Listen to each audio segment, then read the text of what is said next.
A paz do Senhor a todos, Pastor Darley passando por aqui, para estarmos ministrando a lição de número 12 da nossa Umádio EBD. Esta lição tem por título Perseverando na Salvação. O nosso comentarista utiliza a carta aos Hebreus, capítulo 10, e o verso 26 ao verso 39, para extrair aquilo que estaremos juntamente com você meditando nesta lição. Conforme já foi dito, você vai encontrar a referência do comentário na carta aos Hebreus, no capítulo 10, no verso 26 até o verso de número 39. Nesta carta, o nosso comentarista vai trazer a importância da perseverança, mesmo em momentos de dificuldades, mesmo nas circunstâncias, mas também ele aponta os perigos da apostasia. Veja bem, nós estamos falando desde o começo das nossas lições, estamos falando sobre a salvação, estamos falando sobre o pecado, sobre a eleição, e agora vamos falar sobre a perseverança dessa salvação. Veja bem, suponhamos que o ladrão da cruz tivesse descido da cruz no instante em que ele se arrependeu de seus pecados, creu em Cristo e foi salvo.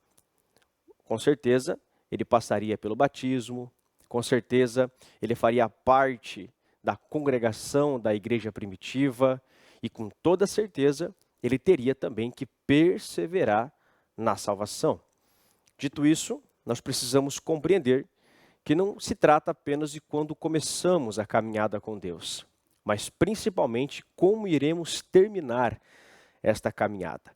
Em 1 Coríntios, no capítulo 10, o apóstolo Paulo faz menção da passagem em que a nação de Israel estava de frente para o mar e atrás da nação de Israel, toda a nação do Egito estava indo para prendê-los novamente. Naquele momento, o povo precisava tomar uma decisão de atravessar o mar e depois disso confiar em Deus para a caminhada no deserto, rumo à terra prometida, ou voltar novamente ser escravo do Egito. Quando o mar se abre, todos aqueles que estavam ali de frente para o mar decidiram atravessar o Mar Vermelho. O apóstolo Paulo diz, na referência na qual eu citei anteriormente, 1 Coríntios, capítulo 10, que esta travessia do mar foi o batismo daquele povo. Ou seja, foi a decisão de viver uma vida confiando em Deus para guiar os seus passos. A caminhada não seria fácil, seria uma caminhada em um deserto, mas o destino, a promessa do destino, era para ser a maior motivação para que esse povo perseverasse, mesmo em uma caminhada no deserto. Mas a Bíblia diz que aquela geração pereceu, morreu no deserto. O que me chama a atenção é que quando eles terminaram de atravessar o mar, Miriam puxou ali um louvor e todos cantaram e dançaram com alegria. Ou seja, começaram muito bem. Mas o término dessa caminhada, infelizmente, não foi a terra prometida. Repito, a Bíblia diz que aquela geração, todos morreram no deserto, com exceção de Josué e Calebe. O que nós aprendemos com isso é que não é como começamos, mas é como terminamos a caminhada. Jesus, em Mateus 24, verso 13, ele disse: aquele que perseverar até o fim será salvo. Nós também observamos a passagem na qual o apóstolo Paulo cita aquilo que nós conhecemos bastante, a citação de Paulo, quando ele diz: combati o bom combate, completei a carreira e guardei a fé. Olha que alegria para o apóstolo Paulo em mencionar que ele guardou a fé. Eu combati o bom combate. A vida não foi fácil, foi um deserto, guerras, mortes, perigos, circunstâncias, mas eu combati o bom combate. Eu completei a missão que me foi proposta. Eu completei a carreira. Mas acima de tudo, eu guardei a minha fé. Perseverou até o fim. E é por isso da importância de falarmos desta temática. É por isso da importância de falarmos da perseverança na salvação. O nosso primeiro tópico tem por título Perseverança para alcançar a promessa. Nosso primeiro subponto, que tem por título, que nos traz o título, uma esperança que produz coragem. Farei um breve comentário, uma breve lida nesse comentário e depois falaremos um pouco mais. Veja bem, na perseverança cristã é preciso ter consciência da esperança que alimenta a fé. Base disso, verso de número 35. O nosso comentarista utiliza o verso de número 35 do capítulo 10 da Epístola aos Hebreus, na qual diz: por isso não abandonem a confiança que vocês têm. Ela será generosamente recompensada. A pergunta que eu te faço é: qual é a sua esperança? O que te move a ser um cristão todos os dias? Algumas pessoas encontram motivação para serem cristãos e fiéis a Deus quando tudo está dando certo. E por incrível que pareça, algumas pessoas encontram motivação em buscar a Deus quando tudo começa a dar errado. Mas tem um pequeno detalhe nesses dois exemplos que eu citei para ti. Para aqueles que buscam ao Senhor quando tudo está dando certo, no momento em que uma circunstância acontecer, no instante em que talvez uma tragédia acontecer, uma simples aflição da vida, ou até mesmo uma provação permitida por Deus, essas pessoas logo abandonarão a sua fé.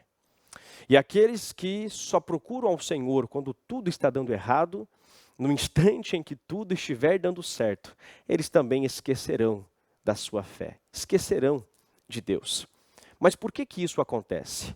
Porque eles estão depositando esperança nas coisas erradas. A nossa salvação ou a nossa fé, ela não pode estar firmada naquilo que é terreno. A nossa esperança não pode estar firmada nas coisas deste mundo, nas coisas terrenas deste mundo. O que nos faz permanecermos em Cristo não são as coisas que temos ou as coisas que iremos alcançar nesta vida, nesta terra. Primeiro, o que nos faz permanecer firmes e fiéis ao Senhor é uma gratidão que carregamos no nosso coração por aquilo que Cristo fez na cruz do Calvário. Quando eu me lembro que não era merecedor da salvação, logo eu me prostro diante de Cristo e expresso a Ele o quanto eu sou grato por aquilo que eu não conseguiria alcançar. Não importa o quanto eu me esforçasse, eu não conseguiria alcançar a salvação. E é por isso então que eu sou grato. E esta gratidão me move. A segunda coisa que nos faz permanecer firme na presença do Senhor é a esperança de uma vida eterna. Não importa o quanto venhamos a adquirir bens nessa vida. Ou não importa também se talvez não venhamos a adquirir nada de bens materiais nessa terra. A questão é, tendo muito ou tendo pouco, nada se compara com a glória que nos espera no céu. Qual é a esperança que te move? Eu quero ler um texto que se encontra em 2 Coríntios, capítulo 4, verso 16 ao 18, para complementarmos e aplicarmos esse primeiro subponto na qual diz: por isso, não desanimamos, embora exteriormente estejamos a desgastar-nos. Ou seja, é comum estarmos exteriormente desgastados. Pouco a pouco estamos nos desgastando, o nosso corpo, nossas emoções. Mas Paulo diz, embora exteriormente estejamos desgastados, interiormente estamos sendo renovados dia após dia. Pois, aí está o segredo, o nosso sofrimento leve e momentâneo estão produzindo para nós uma glória eterna que pesa mais do que todos eles. Agora, aqui como diz o ditado popular, aqui está o pulo do gato. Qual é o segredo para alimentar esta esperança, para receber esse renovo diário e permanecer firme na presença de Deus? Está aqui. Assim, fixamos os nossos olhos, não naquilo que se vê. Porque isso aqui é o quê? Isso aqui é transitório, é passageiro. Mas fixamos nossos olhos naquilo que não vemos, mas que é eterno. Segura essa palavra no seu coração. O nosso subponto 2 tem por título Perseverando com firmeza. O que o nosso comentarista quer nos trazer aqui, ele extrai do verso 36 do capítulo 10, onde diz: portanto, vocês precisam perseverar, de modo que depois de terem cumprido a vontade de Deus, recebam o que Ele prometeu. Esta palavra, perseverar, eu li aqui na tradução NVI, mas talvez na tradução onde você pode estar lendo, pode estar escrito paciência. Mas o nosso comentarista faz questão de trazer a palavra original, que vem do grego hipomone, que significa instabilidade ou constância. No seu contexto, significa dizer que você tem que ter constância mesmo em momentos difíceis. O propósito dele é encorajar esses cristãos a perseverarem na fé, permanecendo obedientes à vontade de Deus, mesmo diante dos sofrimentos. Ou seja, a obediência não deve ser apenas feita, aplicada, não deve ser apenas utilizada em nossas vidas quando tudo está indo bem. A obediência, ela tem que ser também nos momentos de dificuldades.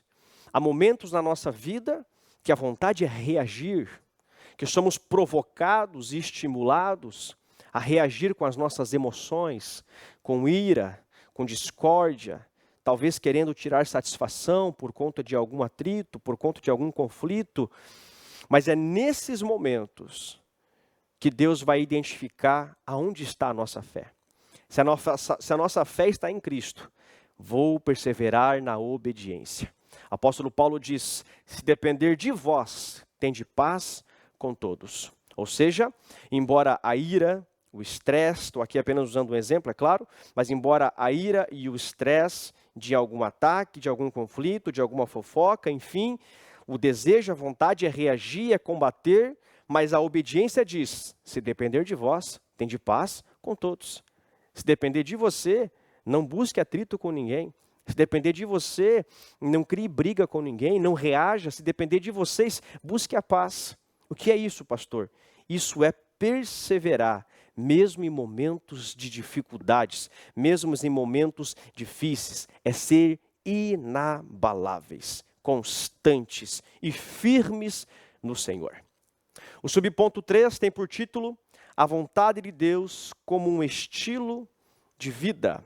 Ele aqui utiliza novamente os versículos de número 36, onde nos diz, vamos ler novamente: portanto, vocês precisam perseverar de modo que depois de terem cumprido a vontade de Deus, recebam o que Ele prometeu. O nosso comentarista diz o seguinte: assim, perseverar não é somente aguentar firme ou resistir com coragem, mas também continuar crendo, obedecendo, servindo e testemunhando de Cristo mesmo em tempos difíceis. Ou seja, nós precisamos entender que mesmo em momentos difíceis nós não podemos retroceder. Algumas pessoas, por conta de algumas circunstâncias, paralisam na fé. Algumas pessoas, por conta de algumas circunstâncias, minimizam o tempo de oração, minimizam o tempo da leitura bíblica, dizem: não vou para a igreja porque hoje eu estou desanimado, eu estou triste, estou passando por um momento difícil e por conta disso estou sem ânimo para ir na igreja. O que está acontecendo com essa pessoa que toma essa decisão? Ela está retrocedendo, ela não está perseverando. O contexto de Hebreus fala justamente de olharmos para os nossos pais da fé, as grandes testemunhas que passaram por momentos difíceis, mas perseveraram. Quando Daniel se deparou em uma situação difícil, ele intensificou o seu período de oração. Ele intensificou o seu período de jejum. A Bíblia nos ensina que quanto maior as aflições, quanto maior as dificuldades, mais eu tenho que buscar ao Senhor, mais eu preciso perseverar. Porque em momentos de provações, em momentos de dificuldades, eu evoluo. eu cresço. Tiago diz, alegrai-vos quando entrardes em provação, porque a provação produz paciência. Todas as dificuldades produzem alguma coisa em nós. Todas as aflições produzem algo em nós quando perseveramos no Senhor. Vamos para o tópico de número 2, na qual tem por título, a possibilidade da apostasia. Veja bem, embora nós venhamos observar várias orientações que devemos perseverar, ainda existe possibilidade de apostasia. A apostasia, ela vem justamente pela falta de perseverança. Mas é algo muito sutil, e nós vamos observar aqui. Nós vamos perceber que a apostasia não é algo que acontece da noite para o dia. A apostasia não é algo que acontece repentinamente. É uma construção, pouco a pouco. E quando menos a pessoa percebe, quando menos ela espera, ela está apostatando da fé. Vamos para o comentário? O subponto 1 tem por título a apostasia, um abandono consciente. Nosso comentarista utiliza o verso 26, na qual está escrito, verso 26 do capítulo 10, diz assim, porque se nós pecarmos deliberadamente, depois que recebemos o conhecimento da verdade, já não resta sacrifícios pelos pecados. Eu quero aqui fazer 2 breves comentários sobre a apostasia. Como que alguém que experimentou a palavra, que experimentou a graça, que experimentou a Cristo, é capaz de se apostatar da fé. Hebreus no capítulo 6, e o verso 4 ao 6, diz assim, é impossível, pois que aqueles que uma vez foram iluminados, provaram o dom celestial, se tornaram participantes do Espírito Santo, provaram a boa palavra de Deus e os poderes do mundo vindouro e caíram. Sim, é impossível, diz o texto, outra vez renová-los para arrependimento, visto que de novo estão crucificando para si mesmo o Filho de Deus e expondo-o à zombaria. O que se destaca aqui, que nós precisamos atentar, é a palavra grega caíram. Esta palavra no grego é chamada de parapesontas, que significa uma decisão consciente e não um tropeço. Essas pessoas que caíram, elas tomaram essa decisão conscientemente, elas pecaram conscientemente. Alguns querem dizer aqui que esses que praticaram tais pecados não eram, de fato, pessoas salvas em Cristo. Eles dizem que eram pessoas que nunca se entregaram verdadeiramente ao Senhor, por isso que não dá para considerar essas pessoas como cristãos. Porém, veja bem, analisa comigo o texto. Aqui diz que essas pessoas foram iluminados. Aqui diz que essas pessoas provaram o dom celestial. Aqui diz que essas pessoas se tornaram participantes do Espírito Santo. Provaram da boa palavra de Deus e dos poderes do mundo vindouro. Veja bem, isso aqui são atributos e benefícios exclusivamente para alguém que de fato teve um encontro com Deus. Para alguém que verdadeiramente entregou sua vida para Cristo. O texto está falando de pessoas que realmente se tornaram filhos de Deus, tiveram um encontro real com o Senhor e conscientemente caíram, decidiram pecar conscientemente. Mas esse texto não é suficiente para provar a apostasia, por quê? Porque se observarmos, por exemplo, a vida de Davi, Davi pecou conscientemente. O que é pecar conscientemente? São pecados que você precisa planejar antes de praticá-lo. São pecados que você não comete por impulso, que você não comete por tropeço ou de maneira inconsciente. São pecados que você precisa de um bom planejamento para daí praticá-los. Nós temos como exemplo o adultério, o assassinato, o roubo. São pecados que para que isso venha a ser praticado, você precisa planejar antes. E nós temos o exemplo de Davi, que planejou o adultério e depois planejou um assassinato. A pergunta é, como que Davi então teve arrependimento? E a resposta está onde? no capítulo 10 e o versículo 26. Acompanha comigo. O verso 26, vamos ler novamente, que é o que o comentarista deixa para nós aqui na lição. Porque se nós pecarmos deliberadamente, voluntariamente, propositalmente ou de propósito, dependendo da sua tradução, diz o texto, depois que recebemos conhecimento da verdade, já não resta sacrifício pelos pecados. A palavra grega está justamente aqui, voluntariamente, propositalmente ou deliberadamente. Essa palavra grega significa hamartanonton, rekousios. Perdoa meu grego, tá? Por favor. Que significa o quê? Pecado voluntário, persistente, consciente e com uma postura contínua. O que o autor está nos explicando aqui?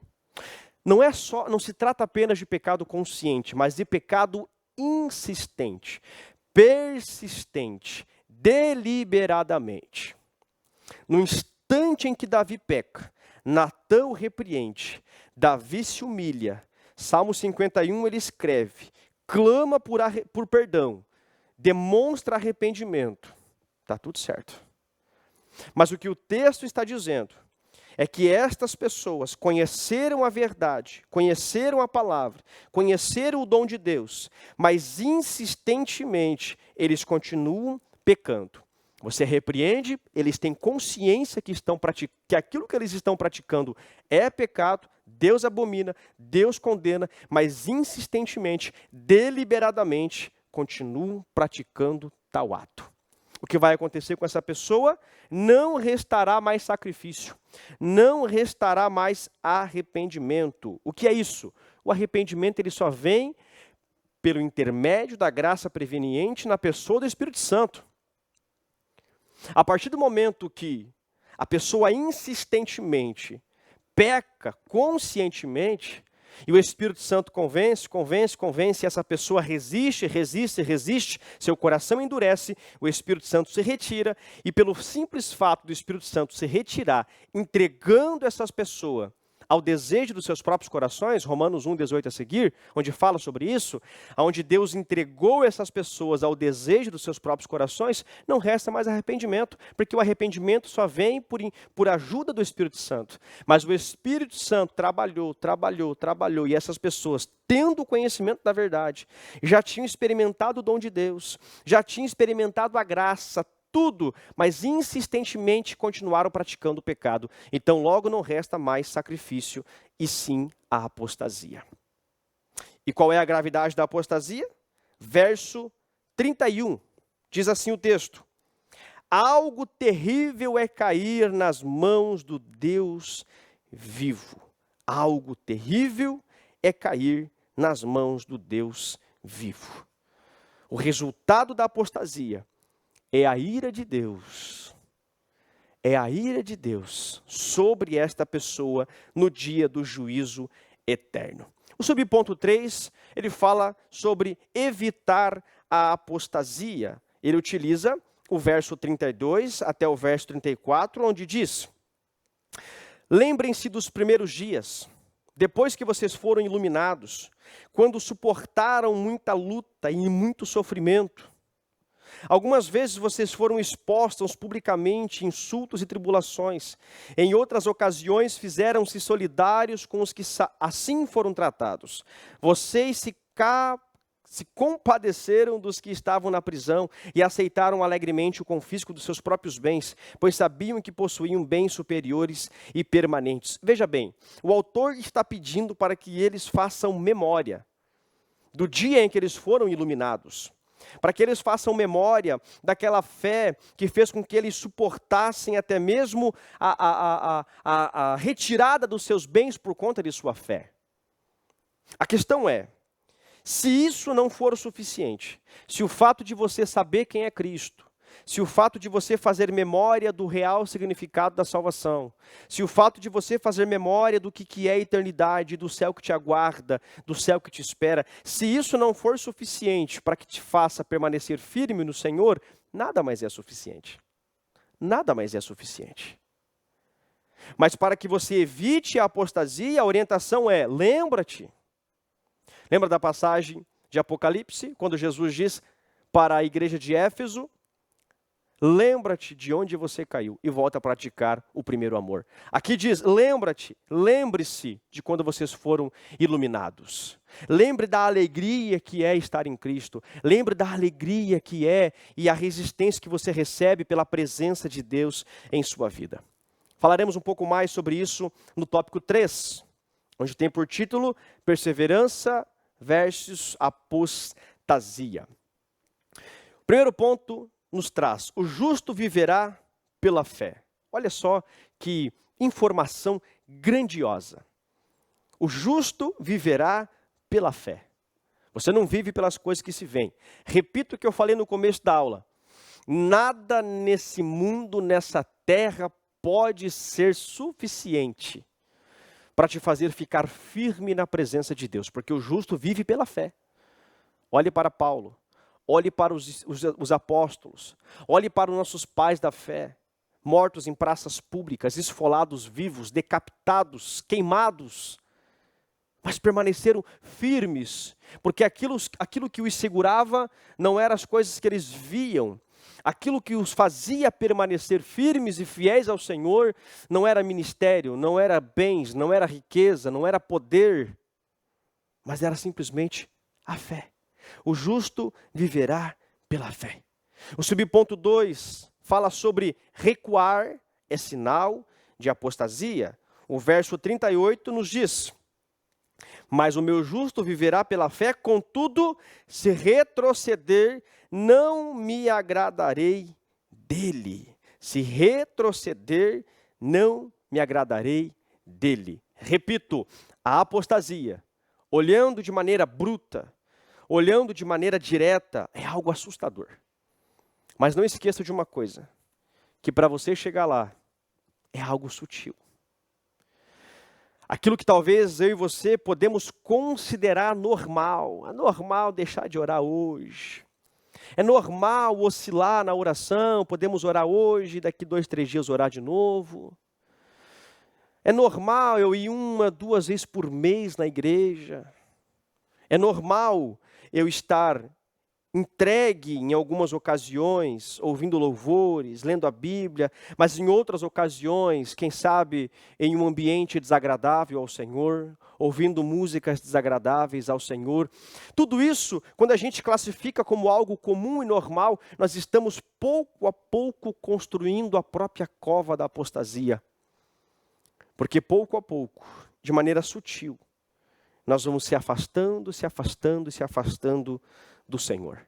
Retroceder é o primeiro passo para a apostasia. Permitir o retrocesso. Nós somos chamados para o progresso. Nós somos chamados para progredir na fé. Ou seja, hoje eu preciso ser melhor do que ontem. 2026 precisa ser um ano onde eu serei muito mais fiel e leal a Deus e me dedicarei ainda mais ao relacionamento com o Senhor do que eu fui o ano passado. Nós não podemos admitir, depois de 10, 15, 20 anos de crentes, ainda escravos dos mesmos pecados que lá no começo estávamos. Estamos retrocedendo e não progredindo. Sinais que podem nos levar à apostasia. Olhe para dentro de si, faça esse exame, se arrependa, se prostre, se humilhe e busque o progresso, busque a perseverança. Eu encerro. Somos do que permanecem, dos que permanecem. Versículo final do capítulo 10, que é o verso 39, ele diz: nós, porém, não somos dos que retrocedem para a destruição, mas dos que têm fé para a preservação da vida. Se você hoje está ouvindo essa aula interessado em entender mais sobre esse tema, é porque você não é aqueles que vai retroceder. Você faz parte daqueles que quer perseverar até o fim. O comentarista nos traz o seguinte comentário: eles compreendem que a salvação não é apenas um evento passado, mas uma jornada contínua de renúncia e confiança em Deus. Jovens cristãos perseverantes são aqueles que mantêm sua vida devocional, mesmo em meio a uma rotina concorrida. Escolhem amizades que os aproximam do Senhor, servem na igreja com alegria e não negociam sua fé por conveniências passageiras. Para qual grupo você está classificado? Para o grupo daqueles que não renuncia, que não seleciona suas amizades, que procrastina a sua vida espiritual, que negligencia a sua vida espiritual, ou você é do grupo daqueles que renuncia certas coisas, seleciona amizades que te aproximam do Senhor, não procrastina a vida espiritual, não negligencia aquilo que tem que ser feito, mas persevera no Senhor dia após dia? Em qual grupo você está? Aquele que perseverar até o fim será salvo. Que Deus te abençoe e até a nossa próxima aula.